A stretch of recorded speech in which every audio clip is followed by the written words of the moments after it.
What is the role of religion in our ever-changing world? From the NewsChannel 5 network, this is Issues of Faith. Hello, everyone. Welcome to Issues of Faith. In the midst of all that's going on right now, today we are talking about an effort to pursue peace. This is happening in a neighboring county in Wilson County, and it involves a network of churches. The name of the program is Everyone's Wilson County. And again, this is a group of churches that have come together to improve the quality of life for everyone in that county. So we're going to talk about how that's working and maybe how it can be implemented in other counties. Very happy to have with us via Zoom, as our guests are now, two pastors. We have Daryl Crouch, pastor of Green Hill Church in Mount Juliet. Pastor Crouch, thank you for being with us. Great to be with you. And Tim Bryant, teaching pastor at Fellowship Church in Mount Juliet. Pastor Bryant, thank you for being with us. Thanks for having us. All right, I'll start with you, Daryl. How did this come about? I understand this happened. This isn't a result of COVID. It even happened before that. But how did this come about? Sure. 3 or 4 years ago, maybe 5 years ago now, I reached out across the street to a fellow pastor named Tim Bryant that's with us tonight. And we began to have conversations about how we could pursue peace in our city and pursue peace in our community. And through racial reconciliation, through prayer efforts, through joint projects and service projects, worship services. And so through that friendship really emerged this network or coalition of churches we now know as Everyone's Wilson. And so we say it a lot. It's not original with me, but everything runs on the rails of genuine friendships and relationships. And so we just began to pursue those intentionally, and God began to blossom some things that's been pretty special here. And so, Tim, how many churches are now part of it, and what did you think when you first got that call? Well, now it's nearly 40 churches are in partnership in the Wilson County area with Everyone's Wilson. And the concept of Everyone's Wilson, about 2.5 years ago, Daryl and myself and a few more area ministers in the area, we attended the MLK 50 celebration in Memphis. And this had such a profound effect on my life, and I don't want to speak for Daryl, but on my life, one of the primary speakers was Dr. John Perkins, a leading civil rights activist down through years and world-renowned author. He's currently 90 years old. And from this experience we had together, Daryl kind of came up with the idea of Everyone's Wilson. But before that, Daryl and I had been doing joint services together. As he said, I was across the street. Formerly, I was the pastor at Grace Fellowship Ministries, a small storefront church across the street from Daryl. And we were having joint services together. We also had a roundtable discussion concerning race relations, and it just evolved from there. And we all now live, it's so easy to be in a bubble, in a silo. And individually, churches are doing great things. But I'm inspired when I hear that churches come together and get outside of their effective and comfortable bubbles and silos and work together. And what have you seen, Daryl, as this happens? And I'll ask you the same thing, Tim. Do you feel like that's kind of what's going on here? Yeah, I think we all feel that, exactly what you've articulated. We feel this desire for unity. We desire to work together. And the reality is the church is a people. And so we're a people, a gospel people, a kingdom people. And we're already in the community side by side every day together in the workplace or in schoolrooms, teaching kids or wherever it's at. And so the church is already working together for the good of the city in their vocation and on the Little League ball fields and so on. And so it's not like we're not there. We just haven't come around the concept that the church is already in the cities, in the communities, working together for the good of our neighbors. And so we've just tried to come around that and articulate that and empower that and unleash individual churches to join together and say, we can do some things together and say some things together that we can't say as loudly and as effectively as if we can as we can together. And so there's been just I think a hunger, like you've articulated, a hunger for unity and for peace and for a sense that we're in this together that's a good slogan, but in a real practical way. Pre-COVID, during COVID, and after COVID, we'll be doing this. And same question to you, Tim. I mean, did you feel like there were silos and this is a way to break through that? And how effective has it been? Yeah, and that's the way Daryl and I felt. Our relationship with each other started almost 5 years ago, about 4.5 years ago. And we have been intentional to develop our friendship. And that's how Everyone's Wilson is set up, to be intentional in relationship building.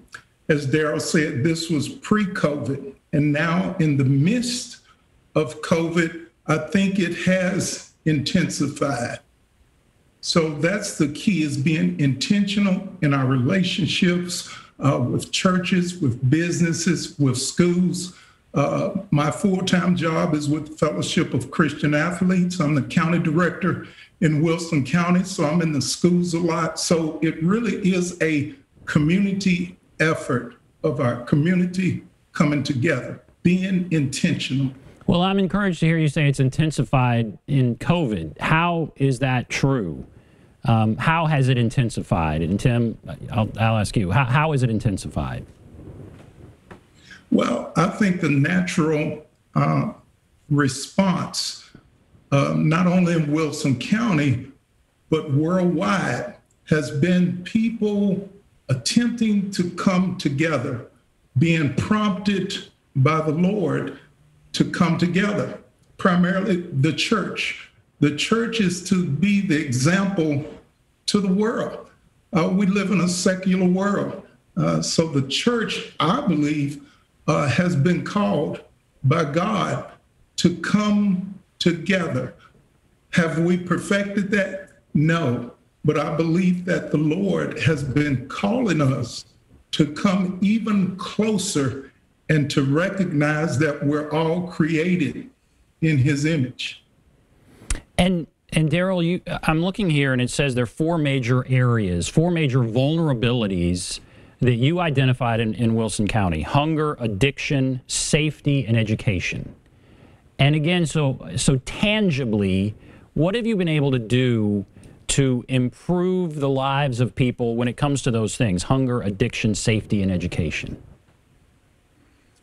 Well, we've first of all, we've identified them. We've said it out loud that in Wilson County, the second wealthiest per capita or per median income in the state of Tennessee, we still have somewhere around 20 to 25 to 28% of school kids that qualify for free and reduced lunch program. And so there's a food insecurity in our community. And so we identified, we have a group in Wilson County called Drug Free Wilco who's addressing the addiction issue and so on. And so our job really, Ben, we see our job is not creating new programs, but connecting people who are already doing good work with people who need good work done for them or on their behalf. And so Drug Free Wilco, for example, we've encouraged people to partner with them. We've promoted them. We've done some events with them.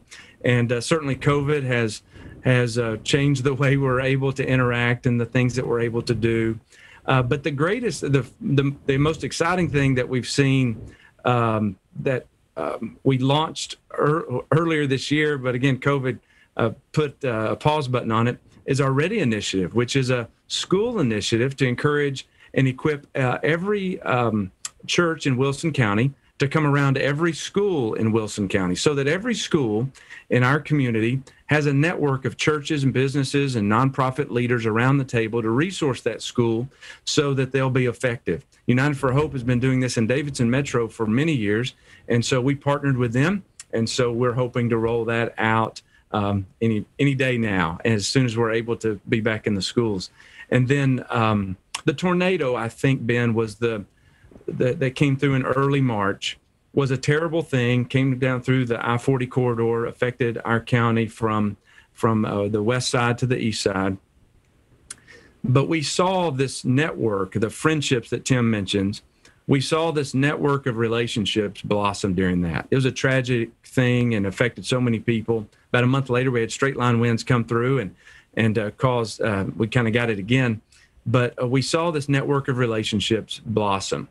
And so we were able to mobilize recovery help and rescue help and recovery help and so on in quick order. We already knew each other. We all knew the government leaders and the mayors and the commissioners. We knew the fire department and the police department. We know all those people. They're our friends, and any one of them could be on this program with you tonight with us.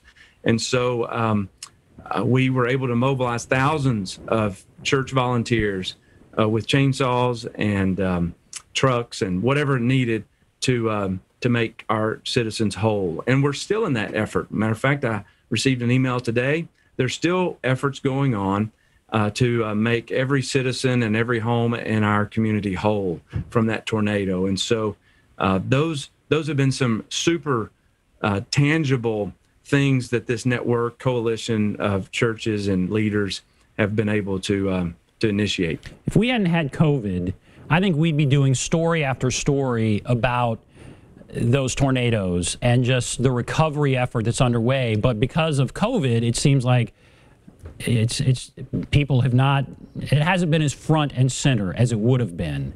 Right. And that's right. You list all of that, and it shows the kind of tough year it's been. I want to ask one more question before we go to break. Are you surprised in a way that this wasn't happening before, that churches weren't all connected in this way? I mean, is that kind of, and why do you think that is? Well, I'm a local church pastor, so no, I'm not surprised we weren't doing a good job of it before. We don't always get along with each other the way that we should, but I think in some parts there's a legitimacy to that. Church pastors and leaders are working really hard to do and accomplish the mission of God in their local church, a family.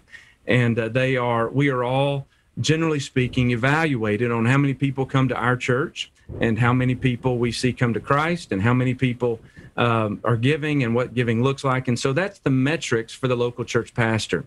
And I'm not saying those are all bad. I'm just saying if those are the only metrics, then there's not the incentive or the time or the leadership bandwidth committed to these community efforts. And so I do see that we understand that our community needs help. And so the urgency of these pockets of vulnerability, I think, have awakened the church and said, listen, we are doing good stuff. We are being faithful as we know how, but we can take new steps forward. And those steps forward require a level of cooperation that we've really not seen in this generation. And for you to say people in Wilson County need help, you said it earlier, it's the second largest income in the state or something, right? I mean, we're not talking about a poor county, and yet there's great need. That's right. All right. That's right. We're going to take a break, and I want to talk about how other areas can do this. If you're in another county and this kind of inspires you, I want to talk about that. We'll take a break. Be back right after this.